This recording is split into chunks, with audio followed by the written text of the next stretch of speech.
Vous êtes bien sur Lana Podcast. Lana Podcast. Lana Podcast. Ce sont des podcasts variés D'artistes. D'actualité. et de sport. Lana Podcast. Lana Podcast. Bonjour à toutes et à tous, c'est Lana sur Radio Azer et aujourd'hui on est parti pour un nouveau podcast et c'est parti pour une nouvelle saison sur Radio Azer. Enfilez vos kimonos, je vais vous parler du judo. C'est parti. Pour commencer, qu'est-ce que le judo ? Le judo est un sport de combat d'origine japonaise créé par Jigoro Kano à la fin du 19e siècle. Son but principal est de maîtriser son adversaire grâce à des techniques de projection, d'immobilisation et de soumission, tout en respectant des valeurs importantes comme le respect, la discipline et la maîtrise de soi. Contrairement à d'autres sports de combat, le judo ne cherche pas à faire mal à l'adversaire, mais plutôt à utiliser sa force et son équilibre contre lui. C'est un sport qui se pratique avec un kimono appelé autrement judogi et qui demande à la fois force, technique et stratégie. Les salles où l'on fait du judo s'appellent des dojos et on pratique le judo sur un tatami. Je vais vous parler de l'histoire du judo. Le judo a donc été créé en 1882 par Jigoro Kano, un professeur japonais passionné par les arts martiaux. À l'époque, il pratiquait le jiu-jitsu, un ancien art de combat, mais il voulait créer un sport plus éducatif, plus respectueux et surtout sans danger inutile. Il a donc gardé les techniques les plus efficaces du jiu-jitsu, mais en enlevant tout ce qui était trop dangereux. Il a aussi ajouté des règles, des valeurs fortes comme le respect, l'entraide ou la maîtrise de soi. C'est comme ça qu'est né le judo, ce qui veut dire en japonais la voie de la souplesse. Petit à petit, le judo s'est développé au Japon, puis dans le monde entier. Il est d'ailleurs arrivé en France au début du XXe siècle et il a eu beaucoup de succès. En 1964, le judo entre officiellement aux Jeux Olympiques, à Tokyo, dans le pays où il est né. C'est un moment très important dans son histoire. Aujourd'hui, des millions de personnes pratiquent le judo dans le monde et il existe de très grands champions et championnes. Maintenant, je vais vous dire les règles et les ceintures du judo. Dans le judo, il existe plusieurs ceintures qui montrent le niveau du judoka. On commence avec des ceintures de couleur, puis on passe aux ceintures noires. Chez les enfants, il y a souvent 5 ou 6 ceintures de couleur: blanche, blanche-jaune, jaune, jaune-orange, orange, orange-verte.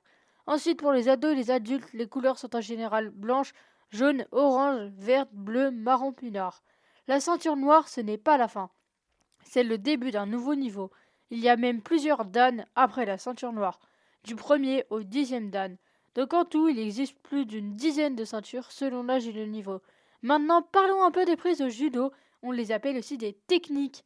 Il en existe 3 grandes catégories. Les techniques de projection, ce sont les prises les plus connues.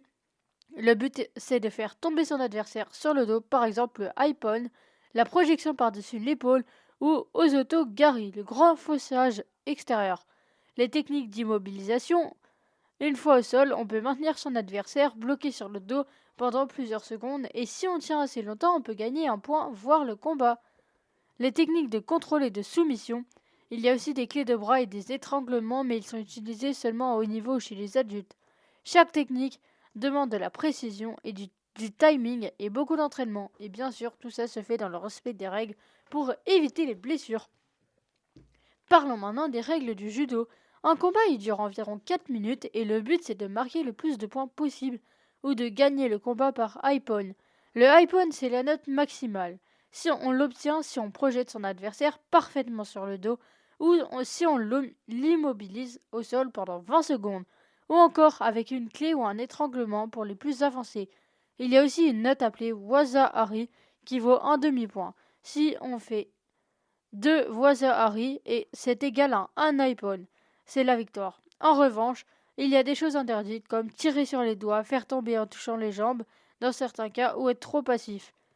Si un judoka fait une faute, il peut recevoir un avertissement appelé shido. Au bout de 3 shido, il est disqualifié. Bien sûr, comme toujours au judo, on commence et on termine le combat par une salutation. C'est un geste de respect envers l'adversaire, l'arbitre et le sport. J'ai fini par vous parler du sport et je vais vous parler par 2 grands judokas français. Je vais commencer par parler de Clarisse Agbenienou. Elle est née le 25 octobre 1992 et a 32 ans.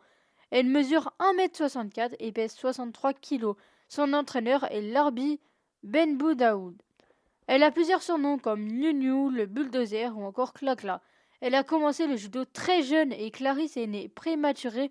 Elle a subi une opération de malformation d'un rein et a été placée en couveuse et dans le coma 7 jours. Lorsqu'elle s'est réveillée, le médecin a dit que Clarisse était une combattante. Elle en est en effet une aujourd'hui, puisque en 2008, elle devient championne d'Europe cadette en moins de 57 kilos, puis championne de France junior en moins de 63 kilos. C'est à ce moment-là qu'elle entre à l'INSEP. Dans les années suivantes, elle remporte encore plusieurs médailles. Clarissa Agbenienou connaît une ascension impressionnante à partir de 2013. Cette année-là, elle décroche sa première médaille d'or internationale en devenant championne d'Europe. En 2014, elle devient championne du monde en battant l'Israélienne Yarden Gerbi par iPhone. À la même période, elle est impliquée dans une bagarre à l'INSEP. Elle est condamnée par la justice à effectuer 70 heures de travaux d'intérêt général, mais cela ne freine pas sa carrière sportive. Au JO de Rio en 2016, elle remporte la médaille d'argent battue en finale par la Slovène Tina Trenjak, mais elle prend sa revanche dès l'année suivante, en 2017, en devenant à nouveau championne du monde. Face à cette même adversaire, en 2018, elle continue sur sa lancée et devient championne d'Europe et championne du monde pour la 3e fois. Elle reste invaincue de toute la saison et est élue championne des championnes par le journal L'Équipe. En 2019, elle est nommée porte-drapeau de la France aux Jeux européens et remporte encore un titre européen et un 4e titre mondial, devenant ainsi la judokate française la plus titrée de l'histoire. En 2020, malgré le report des JO à cause du Covid, elle ajoute un 5e titre européen. Il ne lui manque plus qu'une chose, l'or olympique qu'elle obtiendra en 2021 à Tokyo. À partir de 2021, Clarisse entre dans la légende du judo et devient championne du monde pour la 5e fois en juin, puis décroche 2 médailles d'or aux JO de Tokyo, une en individuel et une par équipe mixte. Elle devient ainsi l'une des rares judokas à avoir tout gagné, Europe, Monde, Jeux, et la première française à remporter 2 titres olympiques lors des mêmes Jeux. Et en 2022, elle met sa carrière entre parenthèses pour donner naissance à sa fille Athéna. Elle fait un retour remarquable en 2023 en devenant championne du monde pour la 6e fois. Elle participe aussi en championnat d'Europe mais y est éliminée en quart. En 2024, elle remporte le Grand Chelem de Paris et de Tashkent, puis obtient une médaille de bronze au championnat du monde. Au JO de Paris, elle gagne aussi une médaille de bronze en individuel et contribue à la victoire de la France en finale par équipe mixte. En 2025, elle vise une nouvelle catégorie, les moins de 70, mais déclare forfait au Grand Chelem de Paris. Finalement, elle participe au championnat d'Europe et elle a obtenu la médaille d'argent. En plus d'être judoka, elle est aussi marraine et ambassadrice de plusieurs associations. Elle a aussi été décorée plusieurs fois chevalière ou officière. Parlons maintenant du grand judoka français Teddy Riner. Il est né le 7 avril 1789, il a 36 ans. Il est dans la catégorie des plus de 100 kg. Et il est au club du PSG Judo. Son entraîneur est Franck Chambilly. Il commence le judo très jeune et Teddy commence à se faire remarquer dès ses 17 ans. En entrant sur le circuit senior en 2005, il remporte des médailles championnat d'Europe junior, puis s'impose rapidement sur la chaîne mondiale junior avec des titres européens et mondiaux. À seulement 18 ans, en 2007, il devient le plus jeune champion d'Europe puis champion du monde senior poids lourd, marquant le début d'une carrière exceptionnelle.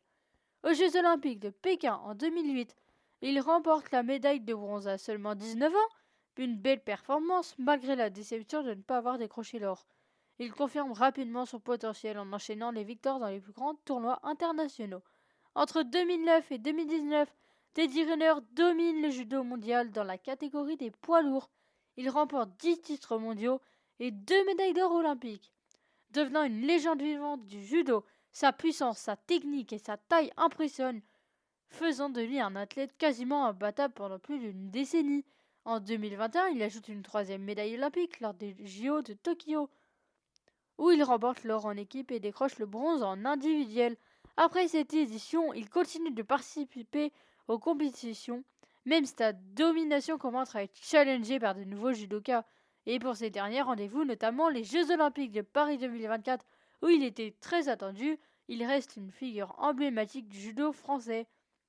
Il y remporte l'or individuel et l'or par équipe, où il a été désigné au tirage au sort.